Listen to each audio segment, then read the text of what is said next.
Hello dear students. इस video में हम लोग एसेरेशन एंड रीजंस के क्वेश्चन को डिस्कस करने वाले हैं। चैप्टर है आपका इलेक्ट्रोकेमिस्ट्री। एसेरेशन एंड रीजन में आपको दो स्टेटमेंट दिया होगा, दोनों को आपको अच्छे से पढ़ना है। आपको चेक करना है कि जो स्टेटमेंट दिया गया है एसेरेशन एंड रीजन वो ट्रू है या फॉल्स है। अगर दोनों स्टेटमेंट आपका ट्रू है एंड रीजन जो है करेक्ट एक्सप्लेनेशन है तो आप है ना ऑप्शन वन चूज करोगे, ठीक है। और आपने मान लो दोनों स्टेटमेंट को पढ़ा और एसेरेशन उसमें ट्रू है बट रीजन फॉल्स है तो आप ऑप्शन थर्ड चूज करोगे। यहाँ पे चेक करके आप करेक्ट ऑप्शन को चूज करना है, ठीक है। चलिए पहला क्वेश्चन देखते हैं, क्वेश्चन नंबर 56, ठीक है।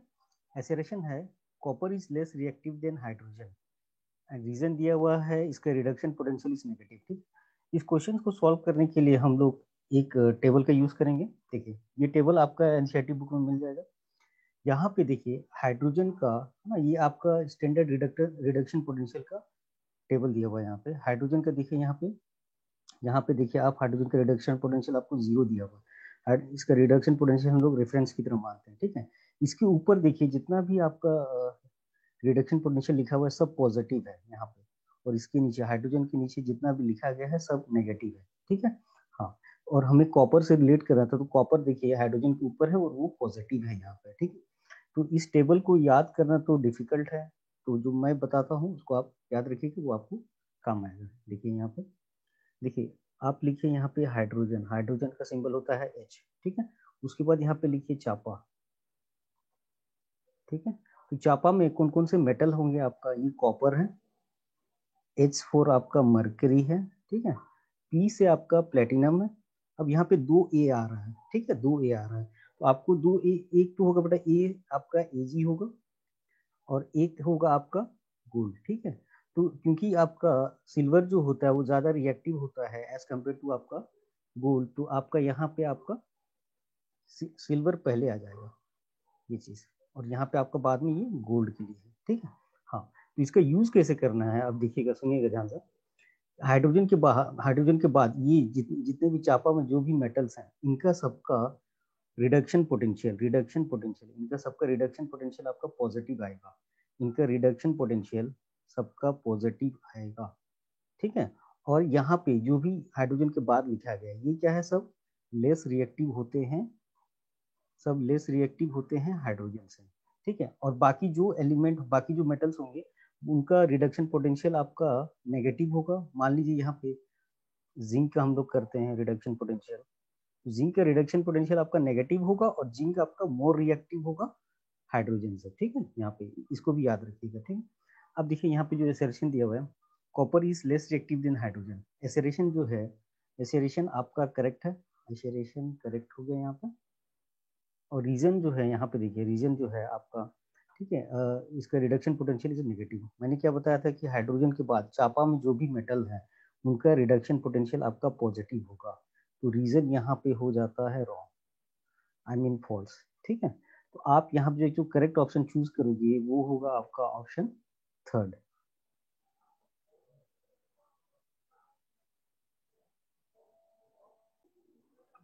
चलिए नेक्स्ट क्वेश्चन देखते हैं हम लोग, क्वेश्चन नंबर 57। एसेरेशन दिया हुआ है यहाँ पे E cell should have a positive value of for the cell to function, ठीक है। और रीजन है आपका E cathode is less than E anode, ठीक है। तो देखिए कोई भी रिएक्शन को होने के लिए, कोई भी रिएक्शन को है ना स्पॉन्टेनियस होने के लिए, स्पॉन्टेनियस होने के लिए हम जानते हैं कि बेटा delta G should be negative, delta G should be negative, ठीक है। कोई भी रिएक्शन को स्पॉन्टेनियस होने के लिए आपका डेल्टा जी नेगेटिव होना चाहिए। और हम जानते हैं डेल्टा जी जो गिव्स फ्री एनर्जी होता है वो आपका रिलेशन होता है ईएमएफ के साथ, ये ठीक है। यहाँ पे एन क्या है आपका, number of electron involve, number of electron involve, ठीक है। एफ है फैराडेज कांस्टेंट,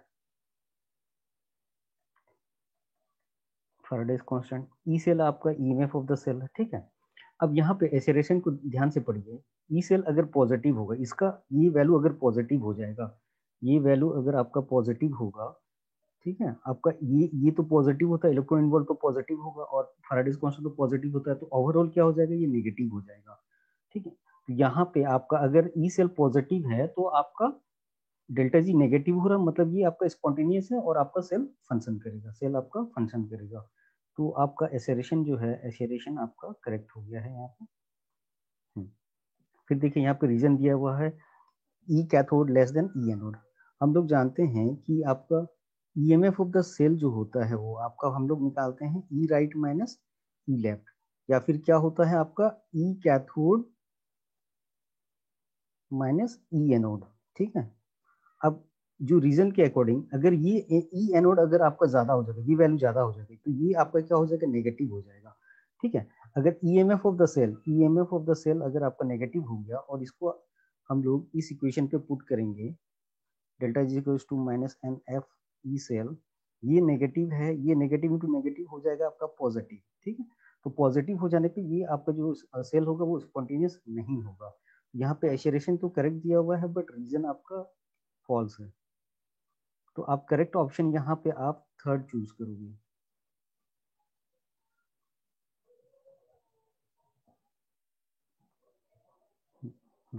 क्वेश्चन नंबर 58। ठीक है, देखिए यहाँ पे एसरेशन दिया हुआ है, conductivity of all electrolyte decreases on dilution, on dilution number of ions per unit volume decreases. ठीक है, तो सबसे पहले समझते हैं कंडक्टिविटी को, यहाँ पे कंडक्टिविटी को समझते हैं। कंडक्टिविटी इसको कप्पा से डिनोट करते हैं हम लोग। ये क्या है आपका, conductance produced, conductance produce per unit volume, conductance produce per unit volume. ठीक है, ये होता है आपका कंडक्टिविटी। और डाइल्यूशन, हम लोग डाइल्यूशन में क्या करते हैं, डाइल्यूशन में हम लोग सॉल्वेंट यहाँ पे ऐड करते हैं, सॉल्वेंट ऐड करते हैं। ठीक है, तो मान लीजिए एक एग्जांपल लेते हैं हम लोग, इस कंटेनर पे आपका मान लो यहाँ पे मोल्स है, यहाँ पर मोल्स ऑफ इलेक्ट्रोलाइट है, मोल्स ऑफ इलेक्ट्रोलाइट मान लिया जाए यहाँ पे आपका 1 है। ठीक है, और वॉल्यूम ऑफ सॉल्यूशन है, वॉल्यूम ऑफ सॉल्यूशन है आपका 1 लीटर। ठीक है, तो नंबर ऑफ है ना ions, number of moles of electrolyte है ना, कितना हो जाएगा पर यूनिट वॉल्यूम, ये हो जाएगा आपका 1 हो जाएगा। ठीक है, मोल्स पर लीटर हो जाएगा इतना। ठीक है, अगर इसको ऑन डाइल्यूशन, ऑन डाइल्यूट करने पे, डाइल्यूट कर रहे हैं मतलब सॉल्वेंट ऐड कर रहे हैं, वाटर ऐड कर रहे हैं, इसको हमने बना दिया 2 लीटर का। अब यहाँ पे इस रेशियो को निकालेंगे तो 1/2 होगा, और 1/2 क्या होगा, 0.5 मोल्स पर लीटर हो जाएगा। तो यहाँ हम लोग खुद देख रहे हैं कि number of ions per unit volume ये डिक्रीज हो रहा है। ठीक है, तो यहाँ पे देखिए फिर से एसरेशन को देखते हैं, conductivity of electrolyte decreases on solution, क्योंकि यहाँ पे डाइल्यूट करने पे हम लोग खुद देखिए कि नंबर ऑफ आयंस डिक्रीज हो रहा है, जिसके कारण कंडक्टिविटी डिक्रीज हो जाएगा। तो एसरेशन आपका यहाँ पे करेक्ट है। ठीक है, और दूसरा रीजन जो है वो दिया हुआ है कि on dilution number of ions per unit volume decrease. यहाँ हमने इस एग्जांपल के थ्रू देखा कि number of ions per unit volume decrease कर रहा है, और ये भी करेक्ट है। ठीक है, और ये जो रीजन जो दिया हुआ है वो उसका करेक्ट एक्सप्लेनेशन भी है, इसीलिए यहाँ जो करेक्ट ऑप्शन जो चूज करोगे आप, ऑप्शन 1 होगा। क्वेश्चन नंबर 59, एसरेशन देखिए, molar conductance for weak electrolytes shows a sharp increases when the electrolyte lytic solution is diluted. ठीक है, रीजन दिया हुआ है for weak electrolytes degree of dissociation increase with dilution of solution. ठीक है, यहाँ पे आपका देखिए वीक इलेक्ट्रोलाइट का बात बोल रहा है, वीक इलेक्ट्रोलाइट जैसे आपका एसिटिक एसिड हो जाएगा। ठीक, यहाँ पे एक ग्राफ दिया हुआ है, देखिए जब यहाँ पे कंसंट्रेशन एक्स एक्सिस पे है, आपका कंसंट्रेशन एक्स एक्सिस पे ऑन डाइल्यूशन, ऑन डाइल्यूशन। ठीक है, ऑन डाइल्यूशन बड़ा कंसंट्रेशन जो होता है आपका है ना, मोल्स बाय वॉल्यूम होता है। ठीक है, अगर हम लोग डाइल्यूट करेंगे वॉल्यूम बढ़ेगा तो कंसंट्रेशन आपका डिक्रीज हो जाएगा। ठीक है, तो डाइल्यूट करने पे हम लोग इधर मूव करेंगे, इधर मूव करते पर हम लोग देख रहे हैं जो वीक इलेक्ट्रोलाइट है उसका मोलर कंडक्टेंस बहुत तेजी के साथ बढ़ जा रहा है यहाँ पे। ठीक है, शार्प इंक्रीज देखा जा रहा है। ठीक है, तो इसका रीजन क्या है उसको समझते हैं हम लोग। ठीक है, देखिए वीक एसिड है या फिर वीक इलेक्ट्रोलाइट है, आपका पार्शियली डिसोसिएट होगा, हम लोग इसको लिखते हैं ऐसे। थोड़ा सा यहाँ पे आपका आयनिक इक्विलिब्रियम का कॉन्सेप्ट लगता है। इनिशियली मान लीजिए आपका सी कंसंट्रेशन है, इसका 0 0 है ना, मान लीजिए डिसोसिएट हो रहा है C1 - अल्फा, ये आपका हो जाएगा C अल्फा, ये C अल्फा। ठीक है, यहाँ पे आपका डिसोसिएशन कांस्टेंट Ka होगा, जिसको हम लोग ऐसे लिखते हैं concentration of H plus divide by concentration of acetic acid यहाँ पे, ठीक है। इसको पुट करते हैं सी अल्फा के टर्म्स में, C alpha into C alpha, यहाँ पे सी वन माइनस अल्फा है ना, सी कैंसिल हो जाएगा, यहाँ पे बचेगा आपका C alpha square one minus alpha है ना। यहाँ पे क्योंकि ये वीक इलेक्ट्रोलाइट है तो अल्फा बहुत ही कम होगा, उसको हम लोग नेगलेक्ट करके वन लिखते हैं, ठीक है। यहाँ पे आप देख सकते हो कि ए इक्वल टू आपका बचा है सी अल्फा स्क्वायर, और अल्फा इक्वल टू हो गया कि ए बाय सी रूट अंडर, ठीक है। यहाँ पे अब जब हम लोग यहाँ पे डाइल्यूट करेंगे, ऑन डाइल्यूशन हमने क्या देखा, ऑन डाइल्यूशन कंसंट्रेशन आपका डिक्रीज होता है, कंसंट्रेशन अगर डिक्रीज होगा, ठीक है, तो अल्फा का वैल्यू यहाँ पे देख सकते हो, कंसंट्रेशन आपका डिनोमिनेटर में है, नीचे अगर डिक्रीज होगा तो ये रेशियो ओवरऑल बढ़ जाएगा, अल्फा बढ़ जाएगा। अगर ऑन डाइल्यूशन अल्फा बढ़ रहा है, अगर अल्फा बढ़ेगा, डाइल्यूट कर देगा आपका अल्फा बढ़ रहा है, तो आपका सी अल्फा बढ़ जाएगा, मतलब आयंस आयंस का कंसंट्रेशन बढ़ जाएगा, ठीक है। और आयंस का कंसंट्रेशन बढ़ जाएगा तो मोलर कंडक्टेंस भी बढ़ जाएगा आपका, ठीक है, क्योंकि मोलर कंडक्टेंस आपका नंबर ऑफ आयंस पे डिपेंड करता है, ठीक है। यहाँ पे हमने देखा कि कंसंट्रेशन ऑन डाइल्यूशन डिक्रीज हो रहा है, अल्फा बढ़ रहा है, तो सी अल्फा बढ़ेगा तो नंबर ऑफ आयंस बढ़ जाएगा, ठीक है। इसी तरह से इनको फिर देखिए यार, for molar conductance for weak electrolyte source are increases है ना when the electrolyte solution is diluted, ठीक है। जब डाइल्यूट कर रहे हैं हम लोग, जब डाइल्यूट कर रहे हैं तो यहाँ पे नंबर ऑफ आयंस आपका इंक्रीज हो रहा है, ये हमने देखा, तो जिसके कारण यहाँ पे शार्प इंक्रीज हो रहा है। और यहाँ पे देखो फिर रीजन भी दिया हुआ है कि for weak electrolytes degree of dissociation increases with dilution of solution, यहाँ पे डाइल्यूट करने पे यहाँ पे अल्फा भी बढ़ रहा है, ये हमने देखा इस इक्वेशन से, है ना। तो यहाँ पे आपका एसेरेशन जो है ये आपका करेक्ट है, और रीजन भी आपका करेक्ट है, और यहाँ जो रीजन है वो आपका करेक्ट एक्सप्लेनेशन है एसेरेशन का, तो यहाँ पे आप ऑप्शन 1 चूज करोगे।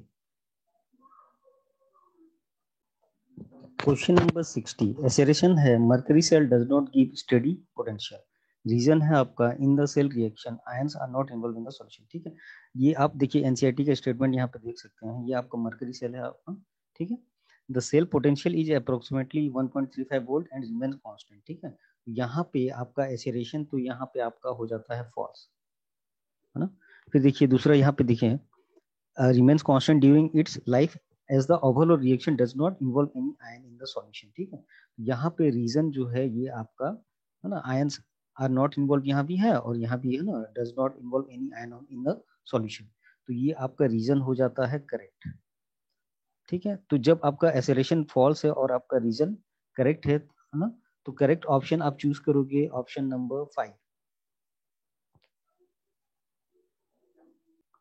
क्वेश्चन नंबर 61, एसेरेशन है आपका electrolysis of NaCl gives chlorine at anode instead of O2, reason दिया हुआ है formation of oxygen at anode requires over voltage. चलिए इसको समझते हैं, ठीक है। एनोड पे आपका क्लोरीन आयन इलेक्ट्रॉन लूज करता है और आपका क्लोरीन गैस फॉर्म होता है, ठीक है। यहाँ पे आपका एनोड पे है ना, अगर आपके पास वाटर ऑप्शन है और आपके पास क्लोरीन है तो क्लोरीन आपका ऑक्सीडाइज होता है और क्लोरीन गैस फॉर्म करता है, ठीक है, यहाँ पे। और एनोड पे अगर आपका वाटर ऑक्सीडाइज करेगा तो ये रिएक्शन होता है और ऑक्सीजन प्रोड्यूस होता है, यहाँ पे ऑक्सीजन प्रोड्यूस होता है। बट वाटर के ऑक्सीडेशन के लिए, एनोड पे ऑक्सीडेशन के लिए आपको एक्स्ट्रा पोटेंशियल की जरूरत पड़ता है, एक्स्ट्रा एनर्जी की जरूरत पड़ता है, एक्स्ट्रा पोटेंशियल की जरूरत पड़ता है, जिसको हम लोग ओवर वोल्टेज कहते हैं। तो यहाँ पे आपका एसेरेशन आपका करेक्ट है, रीजन आपका करेक्ट है, और रीजन जो है करेक्ट एक्सप्लेनेशन ऑफ एसेरेशन है, इसलिए ऑप्शन 1 यहाँ पे करेक्ट हो जाएगा, चूज करोगे आप। क्वेश्चन नंबर 62, एसेरेशन है for measuring resistance of an ionic solution and AC source is used, reason है आपका concentration of ionic solution will change if DC source is used, ठीक है। देखिए कंडक्टिविटी, यहाँ डायग्राम पे देखिए कंडक्टिविटी सेल का रेसिस्टेंस अगर निकालना है तो हम लोग रेजिस्टेंस ब्रिज का यूज करते हैं, ये आप लोग फिजिक्स में अच्छे से पढ़ लेते हो, ठीक है। यहाँ पे देखिए अगर यहाँ पे हम लोग यहाँ पे अगर DC सोर्स यूज करें, DC सोर्स वोल्टेज यूज करेंगे, तो यहाँ पे क्या हो जाएगा, जो आपका कंडक्टिविटी सेल है वहां पे आपका इलेक्ट्रोड जो होगा एक पार्टिकुलर चार्ज कैरी करेगा, जिसकी वजह से यहाँ पे जो आयंस होगा ऑपोजिटली चार्ज इलेक्ट्रोड के तरफ फ्लो करने लगेगा और वो वहां पे डिपॉजिट हो जाएगा या फिर लिबरेटेड हो जाएगा, जिसके कारण यहाँ पे आयंस जो है, आयंस का कंसंट्रेशन आयंस का कंसंट्रेशन चेंज होगा। ठीक है, इस वजह से इसीलिए हम लोग एसी सोर्स का यूज करते हैं, इसीलिए हम लोग एसी सोर्स का यूज करते हैं यहाँ पे। तो एसेरेशन इसके अकॉर्डिंग आपका क्या हो रहा है, फॉर मेजरिंग रेजिस्टेंस बिल्कुल सही है, ionic solution and AC source is use, तो ये करेक्ट हो जाएगा। फिर हम लोग देखते हैं कि reason concentration of ionic solution will change, बिल्कुल सही है ना, डीसी सोर्स हम लोग यूज कर रहे हैं तो बेटा है ना, जो आयंस है वो ऑपोजिटली चार्ज इलेक्ट्रोड की तरफ फ्लो करेगा, डिपॉजिटेड हो गया, लिबरेटेड हो जाएगा, जिसके कारण रीजन भी यहाँ पे करेक्ट हो जाएगा। और रीजन यहाँ आपका करेक्ट एक्सप्लेनेशन है एसेरेशन का, इसीलिए ऑप्शन 1 यहाँ पे चूज करोगे। क्वेश्चन नंबर 63, एसेरेशन है current stops flowing when E cell equals to 0। ठीक है, और रीजन दिया हुआ है equilibrium of the cell reaction is attained. ठीक, देखो इसमें हम लोग थर्मोडायनामिक्स का कॉन्सेप्ट यूज करेंगे, मतलब गिब्स फ्री एनर्जी का कॉन्सेप्ट यूज करेंगे, delta G equals to minus n F E M F of the cell. ठीक है, अगर यहाँ पे आपका ई सेल इक्वल्स टू 0 हो जाता है तो डेल्टा जी का वैल्यू भी 0 हो जाता है। ठीक है, अगर डेल्टा जी का वैल्यू 0 हो गया तो आपका करंट फ्लो करना बंद कर देगा, करंट है ना स्टॉप फ्लोइंग, करंट फ्लो करना बंद कर देगा, स्टॉप है ना फ्लोइंग, तो आपका एसरेशन आपका यहाँ पे हो जाता है करेक्ट। और हम जानते हैं कि डेल्टा जी का वैल्यू अगर 0 होता है तो वो आपका इक्विलिब्रियम अचीव कर लेता है। डेल्टा जी अगर नेगेटिव होता है तो वो आपका स्पॉन्टेनियस होता है, यहाँ पे आपका डेल्टा जी क्योंकि 0 हो रहा है इसलिए ये इक्विलिब्रियम को अटेंड कर लेगा। और रीजन अगर आप देखोगे यहाँ पे equilibrium of the cell of the reaction is attained, ये भी करेक्ट है। और यहाँ पे रीजन है आपका वो करेक्ट एक्सप्लेनेशन ऑफ एसेरेशन है, इसीलिए ऑप्शन 1 यहाँ पे चूज करना है। Question number 64, reduction potential of silver increases with increase in the concentration of Ag plus ion. ठीक है, रिडक्शन, फिर रीजन दिया हुआ है आपका reduction potential of silver has a positive value. ठीक है, इस क्वेश्चन को ध्यान से देखिएगा, ये इंपॉर्टेंट क्वेश्चन है। ठीक है, चलिए पहले इसको रीजन को समझते हैं। यहाँ पे हम याद कीजिए, मैंने पहला क्वेश्चन में मैंने आपको चापा करके कुछ बताया था, चापा करके। ठीक है, यहाँ पे ये हाइड्रोजन है आपका, ये हाइड्रोजन है और यहाँ पे आपका सिल्वर आता है। ठीक है, सिल्वर, तो मैंने बताया था कि यहाँ पे हाइड्रोजन के बाद इस चापा वाले क्या होते हैं, इनका रिडक्शन पोटेंशियल है ना, इनका रिडक्शन पोटेंशियल क्या होता है, पॉजिटिव होता है, इनका रिडक्शन पोटेंशियल पॉजिटिव होता है और ये लेस रिएक्टिव होते हैं हाइड्रोजन से, ये लेस रिएक्टिव देन हाइड्रोजन, ये मैंने बताया था। ठीक है, तो उसके अकॉर्डिंग यहाँ पे जो रीजन है वो आपका करेक्ट हो जाता है, क्योंकि रीजन दिया हुआ है ना इसका reduction potential, reduction potential of silver आपका पॉजिटिव, तो यहाँ पे पॉजिटिव हमने देखा। ठीक है, अब देखते हैं यहाँ पे एसेरेशन को, यहाँ पे हमें यूज करना पड़ेगा next equation for reduction potential. देखिए यहाँ पे है ना, E naught A G plus slash A G minus 0.059 है ना, यहाँ पे 1 होगा आपका लॉग वहाँ पे, क्योंकि रिएक्शन क्या है देखिए, ए जी प्लस प्लस इलेक्ट्रॉन ए जी हो जाएगा, तो यहाँ पे आपका है ना 1 हो जाएगा, यहाँ पे आपका ए जी प्लस हो जाएगा, यहाँ पे ऐसा है ना। अब देखिए यहाँ पे बात समझिए, यहाँ पे कह रहा है कि एसेरेशन पे increase in the concentration of AG plus, अगर यहाँ पे एजी प्लस का कंसेंट्रेशन इंक्रीज किया जाए, ध्यान से देखिए, अगर एजी प्लस का कंसेंट्रेशन इंक्रीज किया जाए तो 1/Ag+ जो है ये आपका डिक्रीज होगा, इसका वैल्यू क्या हो जाएगा, डिक्रीज हो जाएगा। ठीक है, इसका वैल्यू अगर डिक्रीज हो जाएगा तो लॉग 1/Ag+ का वैल्यू भी आपका क्या होगा, वो भी डिक्रीज होगा। ठीक है, डिक्रीज होगा। ठीक है, और ये डिक्रीज होगा तो यहाँ पे हमें इस पूरे टर्म को सब्ट्रैक्ट करना है यहाँ पे। ठीक है, ये वैल्यू डिक्रीज हो रहा है तो इसका वैल्यू क्या हो जाएगा, ये इसका वैल्यू Ag+/Ag का वैल्यू आपका बढ़ जाएगा यहाँ पे। ठीक है, यहाँ पे बढ़ जाएगा, इंक्रीज हो जाएगा। बात समझ रहे हैं ना, यहाँ पे देखिए हमने क्या किया, फिर से देख लीजिए एक बार, यहाँ पे Ag+ दिया हुआ है कि है ना कंसेंट्रेशन इंक्रीज होगा Ag+ का, तो Ag+ इंक्रीज होगा तो ये 1/Ag+ आपका क्या होगा, डिक्रीज होगा, ये डिक्रीज होगा तो लॉग ये 1/Ag+ में डिक्रीज होगा, तो ये पूरा टर्म डिक्रीज हो रहा है तो हमें इसको सब्ट्रैक्ट करना है, तो ये डिक्रीज हो रहा है तो ये वैल्यू तो बढ़ जाएगा ना, ये वैल्यू बढ़ जाएगा, यहाँ पे इंक्रीज हो जाएगा। बट यहाँ पे देखिए इसका वैल्यू बढ़ने का पीछे का रीजन क्या है, यहाँ पे Ag+ का कंसेंट्रेशन इंक्रीज हो रहा है। ठीक है, ठीक है, यहाँ पे इसका ये तो इंक्रीज हो रहा है, इंक्रीज होने की वजह से यहाँ पे एसेरेशन भी क्या हो जाएगा, करेक्ट हो जाएगा। अब थोड़ा सा बात समझिए यहाँ पे, है ना, यहाँ पे आपका ये तो एसेरेशन तो करेक्ट हो गया, बट यहाँ पे रीजन क्या है, Ag+ के कंसेंट्रेशन इंक्रीज होने की वजह से यहाँ पे आपका ये इसका रिडक्शन पोटेंशियल इंक्रीज हो रहा है। ठीक है, तो यहाँ पे ये एसेरेशन भी करेक्ट है, रीजन भी करेक्ट है, बट यहाँ पे आपका रीजन जो है वो करेक्ट एक्सप्लेनेशन नहीं है, रीजन आपका करेक्ट एक्सप्लेनेशन नहीं है। इसके पॉजिटिव होने से, है ना, इसके रिडक्शन पोटेंशियल पे इंक्रीज या डिक्रीज में कोई फर्क नहीं पड़ रहा है। ठीक है, तो यहाँ पे क्या हो जाएगा, करेक्ट ऑप्शन जो चूज करोगे आप, ऑप्शन सेकंड 2। क्वेश्चन नंबर 65, एसेरेशन देखिए, copper sulphate can be stored in a vessel, zinc vessel. ठीक है, रीजन है आपका zinc is less reactive than copper. ठीक है, मान लीजिए ये आपका जिंक का कॉपर जिंक का वेसल है। ठीक है, और इसमें क्या है ना, आपका यहाँ पे आपका कॉपर सल्फेट सॉल्यूशन है। ठीक है, यहाँ पे हम लोग चापा को यूज कर सकते हैं, कैसे, जो मैंने बताया था, हाइड्रोजन है यहाँ पे, चापा यहाँ पे लिख सकते हैं हम लोग। देखो यहाँ पे ये तो कॉपर हो गया, याद करो, अब तो कॉपर हो गया, ये तो कॉपर हो गया यहाँ पे, और जिंक यहाँ पे होगा, तो जिंक इधर में होगा, हाइड्रोजन की इधर जो होगा बेटा, उनका reduction potential positive but less reactive, less reactive. ठीक है, यहाँ पे, और जिंक होगा आपका यहाँ पे, इसका रिडक्शन पोटेंशियल आपका होता है नेगेटिव, बट ये क्या होता है, मोर रिएक्टिव। ठीक है, मोर रिएक्टिव। ठीक है, तो बात जरा समझिए, यहाँ पे जिंक आपका लेफ्ट साइड होगा हाइड्रोजन के, तो क्या होगा, more reactive than hydrogen and more reactive than copper. ठीक है, तो यहाँ पे आपका रीजन जो हो जाता है, वो रीजन होगा वो फॉल्स हो जाएगा यहाँ पे। ठीक है, रीजन आपका फॉल्स हो जाएगा। ठीक है, अब एसेशन देखते हैं। अब यहाँ पे, है ना, copper sulphate can be stored in zinc vessel. बात समझिए यहाँ पे, क्योंकि जिंक आपका मोर रिएक्टिव है, जिंक आपका मोर रिएक्टिव है, तो क्या होगा यहाँ पे ना, डिस्प्लेसमेंट रिएक्शन हो जाएगा, कॉपर सल्फेट, है ना, यहाँ पे zinc sulphate solution plus copper.